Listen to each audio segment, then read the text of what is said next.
Everyone, it's me Anjali from self improvement with Anjali. तो guys, आज आप लोगों के लिए एक बहुत ही इंटरेस्टिंग टॉपिक लेके आई हूँ। ये टॉपिक में हम जानेंगे कि कुछ ऐसे प्रिंसिपल्स जो आपको हेल्प करेंगे लाइफ में एक सक्सेसफुल लाइफ लीड करने के लिए।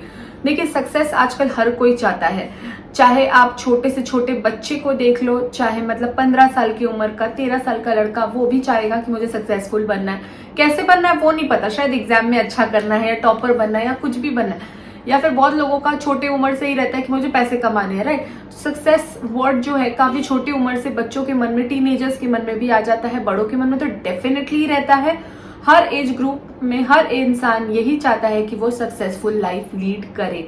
बट सक्सेसफुल लाइफ पाने के लिए 5 प्रिंसिपल्स आपको फॉलो करने हैं। तो सबसे पहला गोल, अगर मैं आपको चीज बताऊं, जो सबसे पहला पॉइंट है वो है set proper goals, set specific goals. आपको अगर सक्सेसफुल बनना है, सक्सेसफुल बहुत ही बड़ा टर्म है और हर इंसान के लिए सक्सेस की परिभाषा भी अलग होती है। आपके लिए सक्सेस की परिभाषा कुछ और है, मेरे लिए कुछ और होगी, और थर्ड पर्सन के लिए कुछ और होगा। किसी के लिए नेम सक्सेस है, किसी के लिए फेम सक्सेस है, और किसी के लिए पैसा सक्सेस है। तो अलग अलग इंसान की अलग अलग क्राइटेरिया है सक्सेस होने की, तो सक्सेसफुल बनने की। तो आपको सबसे पहला क्राइटेरिया समझना है वो है सेट स्पेसिफिक गोल। अगर आपको अपना गोल पता है तो आपको अपना रास्ता धीरे धीरे वो गोल तक लेके जाना है।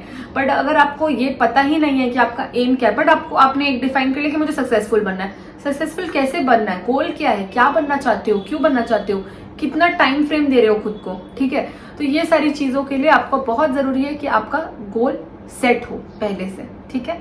सेकेंड पॉइंट की अगर मैं बात करूं, सेकेंड पॉइंट है डेवलप अ ग्रोथ माइंडसेट। मतलब ग्रोथ माइंडसेट का मतलब ये क्या होता है कि सक्सेसफुल बनने की राह पे आप काफी बार फेलियर को देखोगे, बहुत बार गिरोगे, गिर के फिर उठोगे, फिर गिरोगे, फिर उठोगे, राइट। तो आपके अंदर एक ग्रोथ माइंडसेट होना चाहिए, आपके अंदर एक लर्निंग की इच्छा होनी चाहिए कि मुझे नई नई चीजें सीखनी है, अपने आप को डेवलप करना है, गोल ओरिएंटेड बनना है। कि अगर मैंने अपने लाइफ में कुछ लक्ष्य बनाए हैं तो मुझे उन लक्ष्य को पाने के लिए कुछ मेहनत करनी है, अपने लिए एक रास्ता क्रिएट करना है, एंड तभी मैं उस गोल तक करीब पहुंचूंगी। ऐसे ही बस हवा में बातें करना और उस काम और उस लक्ष्य के पीछे नहीं दौड़ना और कोई प्रयास ना करना, ये सारी चीजें आपको आपके गोल की तरफ कभी नहीं लेके जाता। तो आपको अपना गोल पाने के लिए आपको ये दिमाग में रखना है कि मैं एक ग्रोथ प्लान करूं अपने लिए, मतलब एक स्ट्रैटेजी प्लान करूं। उस गोल सक्सेस तक पहुंचने के लिए मुझे नई नई चीजें सीखनी है, नई स्किल्स डेवलप करने हैं, कुछ टेक्निकल या फिर कुछ नॉलेज गेन करना है, अलग अलग लोगों से सीखना है। तो ये चीज जब आप सीखोगे तब आप अपने सक्सेस के और करीब जाओगे। तीसरा है टेक कंसिस्टेंट एक्शंस। अगर आपको सक्सेसफुल बनना है, आपको एक्शंस लेना है। आप सिर्फ सपने में सक्सेस को देखते रहोगे और उसके लिए कोई प्रयास नहीं करोगे तो आपका सक्सेस कभी लाइफ में या जीवन में आपको नहीं मिलने वाला। अगर आपने कोई एक सक्सेस सोच लिया है कि मुझे ये चाहिए तो चाहिए किसी भी हालत में, चाहे 2 साल लगे, 3 साल लगे, 5 साल लगे या 10 साल लगे, तो आपको उसके लिए कंटिन्यूअसली एक्शंस लेना शुरू करना है। आपको अलग अलग प्रयास करते रहना है, कि अलग अलग रास्ते ट्राई करने हैं, कि ये नहीं हुआ तो वो करेंगे, वो नहीं हुआ तो ऐसा करेंगे।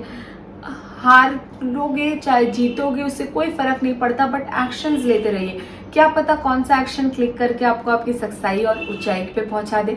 तो इसके लिए एक्शंस करना है बहुत जरूरी सक्सेस के लिए। चौथा ये है कि आपको नॉलेज एंड स्किल्स पे हमेशा काम करते रहना है, आपको हमेशा अपने आप को अपग्रेड करना है, आपको अलग अलग लोगों से सीखते रहना है। और आज जो स्किल आपके लिए बहुत टफ है, कल को वो आसान हो जाएगा, उससे टफ कुछ आ जाएगा। बोलने का मतलब ये है कि आपको हमेशा अपने आप को अपग्रेड करते रहना है, अपनी नॉलेज बढ़ाते रहनी है। जितनी ज्यादा आप नॉलेजेबल बनोगे और जितना अपना नॉलेज और स्किल बढ़ाओगे, उतना ज्यादा आप उस सक्सेस को लंबे वक्त तक एंजॉय कर पाओगे। क्योंकि आपने कुछ हल्का फुल्का सीखा, 2-3 साल सक्सेसफुल रहे, इसके बाद फिर से गिर गए, इससे बेटर है ना लंबी रेस का घोड़ा बनो। इतनी अच्छी सी किसी चीज को सीखो, इतने डेप्थ में सीखो कि आपको कोई हरा ना पाए। समझ में आया मेरी बात? गौर से ध्यान से सुनिएगा ये पॉइंट। तो गाइज लास्ट है, अगर लास्ट पॉइंट की बात करूं, 5th नंबर की बात करूं, तो वो पॉइंट है cultivate positive mindsets and habits. आपको एक पॉजिटिव माइंडसेट रखना है अपने अंदर, ठीक है। आपको ये नहीं सोचना है कि अरे यार मैं तो हार ही रहा हूँ, मैं तो सक्सेसफुल पता नहीं कभी लाइफ में बनूंगा भी या नहीं बनूंगा। अरे यार आप अपने पापा को देखिए, मम्मी को देखिए, किसी को भी देखिए जो जॉब में है या बिजनेस में, कभी भी उन्होंने क्या अपना पूरा इतना सारा जो भी कारोबार है, जो भी काम है, क्या वो एक दिन में खड़ा किया? उसमें भी उन्हें 3 साल, 5 साल, 10 साल, 15 साल, 20 साल, आप जब तक बड़े नहीं हो गए, आपके पापा अभी भी काम करते ना, मम्मी अभी भी काम करती ना, तो फिर वो अगर हार नहीं मान रहे, अभी तक लगे पड़े हैं, तो आपने 1-2 साल में हार कैसे मान लिया? आपको भी तो लगे रहना पड़ेगा ना। अगर आपके सपने बड़े हैं तो उसके लिए मेहनत भी तो बड़ी होनी चाहिए, और डिटर्मिनेशन, पॉजिटिव माइंडसेट और अच्छी अच्छी आदतों को अपने अंदर डालिए, जिससे आप अपने सक्सेस को अच्छे से और करीब से महसूस करके उसे पा सके। तो गाइज आई होप आपको मेरी वीडियो अच्छी लगी होगी तो please like, share and subscribe my channel, और बहुत जल्दी मिलते हैं किसी नेक्स्ट वीडियो पे। Till then bye, take care and thank you.